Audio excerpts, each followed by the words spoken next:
Okay, so in this video, I'm going to show you how to take two pinch pots. These are both pinch pots that I have not paddled and smoothed with my little credit card. But I'm going to attach these two pinch pots together. And this will be the beginning step of making a piggy bank, a jar, or a whistle. Is going to be attaching two pinch pots together. And once we attach these, they have a little bit of air pressure on the inside. We can really change the shape quite a bit. I chose two of my pinch pots that don't really fit together. You can see one is wider than the other one. That's okay. I'm going to show you how to make these two pinch pots kind of fit together. And then I'm going to show you how to really attach them very well so they don't crack. If you don't attach the pinch pots well, it's very common that your pinch pots in the kiln will break apart and you'll have your project in two pieces, which is not what you want. So the first thing I need to do for these pinch pots is I need to try to make these really fit together super well. And that's going to require me to take this one that's smaller, and I'm going to need to open up the top a little bit and make it wider. So I'm going around the outside of my pinch pot, and I'm just kind of pinching a little bit and leaning it out and going around and flaring out the edge.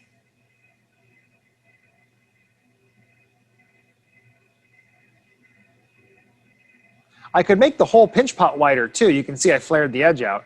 I could also just pinch underneath that and make the whole pinch pot wider, which is fine. But I just want to get these shapes to be a little bit more matching. Now you can see I made them fit together. Pretty simple. Now this shape right here, it's almost like an egg, right? Narrower end, rounder end. That's a really easy shape to make. We could change this and make it almost a box if we really wanted to once we get them together. With this pinch pot, I'm also actually going to pinch out the top a little bit too. You kind of want the edge of your pinch pots when you're attaching them to be flared. When we attach these, we're only going to be able to really blend it together on the outside. We can't blend on the inside because we can't get our finger in there. So when we attach it, we kind of want our pinch pots to flare out a little bit. It makes it easier to really attach them well. So if you notice, in the middle now, it kind of comes up and together in the middle. That's really important. Now, we scratch and attach. So you could use a single toothpick, if that's what you have, or a mechanical pencil without the lead in it, or something kind of pokey would work. A sewing needle would work. If you do one, it takes a long time and it feels like it takes forever. But you've got to have really thorough scratching. You can't kind of cheat on your scratching. You don't want to make marks like this. Like these marks are too far apart. You need marks that are really dense. It doesn't matter how deep they are. It matters that the density of the scratching. So I'm going to go around and scratch this. The tool I'm using, you could like take, a little like 3 or 4 toothpicks in your hand, tape them together with some masking tape, or just hold them, and you'd be able to make 3 or 4 scratch lines for each pass instead of just one, which is nice. You'll notice when I'm scratching it, I'm scratching a little bit on the inside, and I'm going to scratch the top and the inside.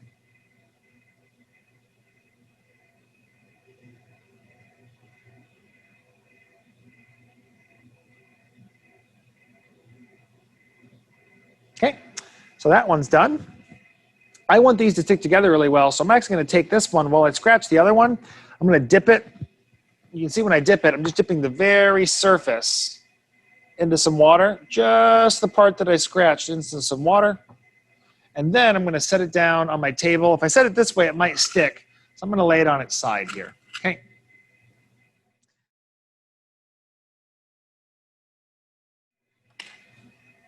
We don't want to paddle and smooth these yet because when I attach these, it's going to get kind of messy. We actually paddle and smooth after we attach. So I've got these kind of lined up where they look like they fit together pretty well. You can see that it kind of flares out. And what you're really looking for when you attach these, I'm going to get a little water on this one too, just a little bit. What you're looking for when you attach these is you want it to look really muddy and kind of soupy at the attachment. And when you push it together, I'm going to see if I can get it to show on this. You want it like little bubbles to form and like mud to squirt out. So you can see that. There you go. See that little squirt out that happened right there? That little bit of mud and water that came out there. That's what you're looking for.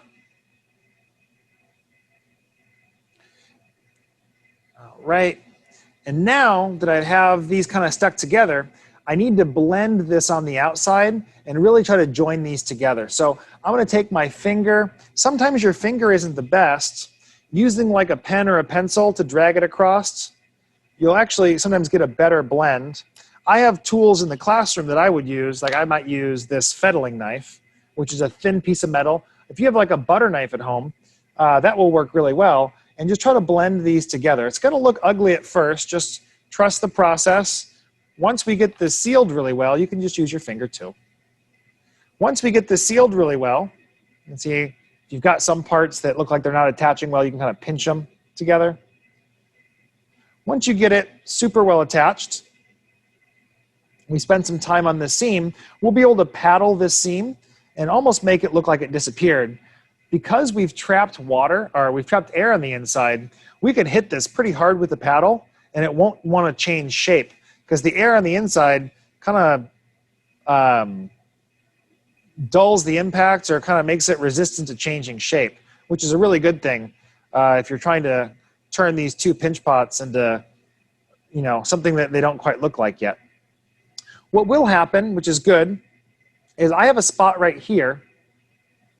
If you can see it, there's a dent. See how there's like this big dent right here where it's bigger here and it kind of sucked in there? That isn't great. What you can do after you paddle it, we're gonna do right now is the paddling part. After you paddle it, you can always add a little piece of clay if there's a little dent in it. But a lot of times when you paddle it, that dent will actually go away. So you can see I'm just kind of going around it, rubbing my finger on that seam, spending some time with it like this. Now, the best thing you can do, now that I've got this attached, these two pinch pots attached, is to leave them attached like this. Don't touch it for like 3 or 4, 5 minutes. And what that's gonna do is that's going to allow these two pieces to kind of glue and gel together. 5 minutes later, here it is. Kind of smooth out that shape. If you've ever seen Indiana Jones and the Temple of Doom, looks like that little, put like 3 white lines on it. One of the stones. Never mind. All right, so I'm gonna now take my paddle and paddle the side of this all the way around. And I'm just gonna do the seam here so we can really hide the seam. I'm not sure what shape we'll make yet.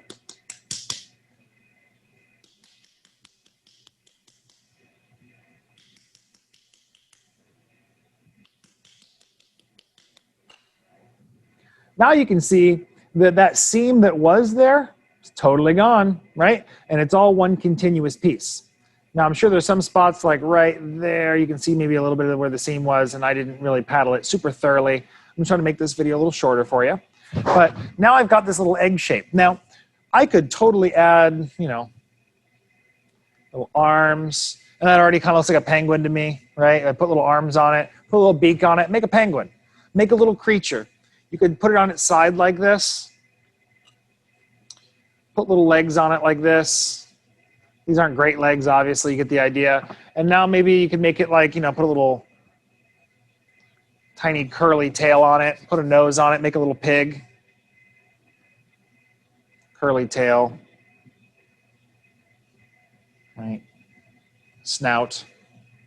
And I'm going towards pig shape, right? You can turn this into almost anything. If you're making a little piggy bank or a little money jar, it could be any kind of animal or shape. I want you to be creative and make something that you think is cool. If you like the Despicable Me movies, make the Minions, or the Minions movies, make a Minion. If you would like penguins, make a penguin. If you want to try to make it look like a dog, do that. There's a lot of different ways to alter it. I'm gonna make this into an avocado. I'm done. No, I'm gonna make this into a pumpkin, actually. So you can see it's not pumpkin shaped at all. I'm gonna show you how much I can change this shape. I'm gonna turn this into a pumpkin.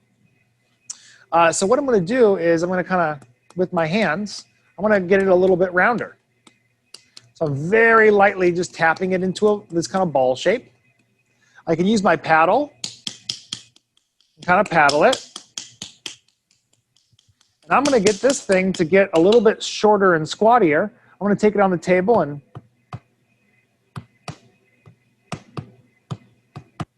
tap it. You can see it's already changing shape quite a bit.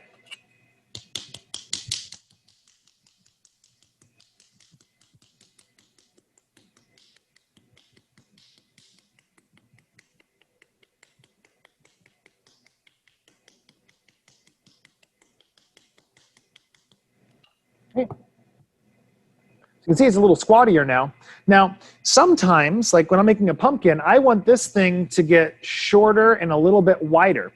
Now, the air that's trapped inside is not going to let it change shape quite a bit because the air is resisting that change. I can release the air by poking a hole in it. So I'm going to poke a hole, and by putting a single hole in the top, making it a big enough hole that I could plug later, now it doesn't have that vacuum to it, and it'll be much more responsive to me changing its shape. So what I'm going to do now is not plugging that hole up. I'm going to start pushing down here.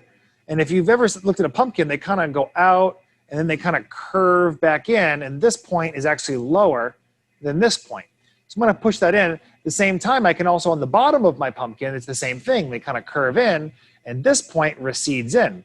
So I'm going to take with my fingers on the bottom and my fingers on the top, and I'm going to slowly start kind of pushing this down and shrinking my shape and making it a little more pumpkin-y.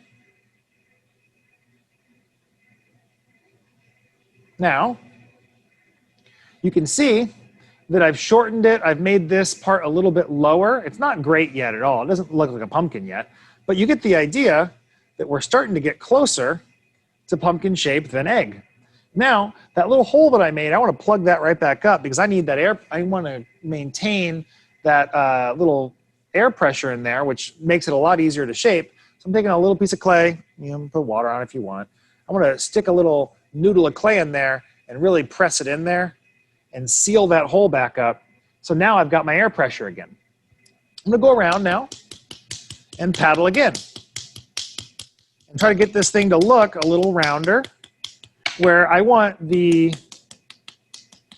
widest point to kind of be in the middle. So now I'm paddling the bottom.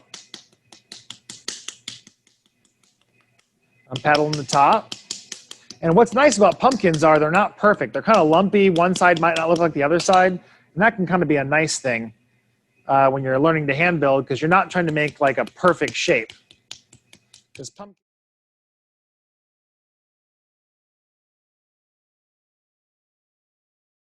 So now I've got a shape that obviously is much closer to pumpkin. What my pumpkin is missing is it's missing some of its texture, its three-dimensionality. Three-dimensionality, or I don't know, whatever I'm trying to say, right? So what my pumpkin's missing are those vertical lines on it that give it like lobes. That kind of has lobe shapes. So I'm going to take just the paddle that I've got. I could use the edge of, this. I could use this to make a line. But I'm going to make some lines, and I'm going to divide my pumpkin up. I'm just using, a piece of wood that's the edge. I'm going to divide my pumpkin up into some lobes.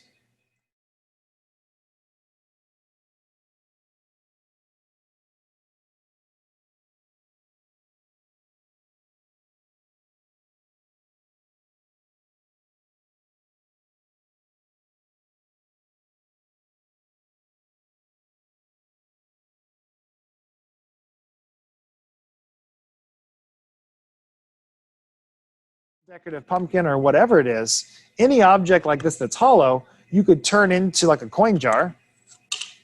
All you'd have to do is pick a spot like here, and then you would make a little cutout and use a quarter and make sure that it's like maybe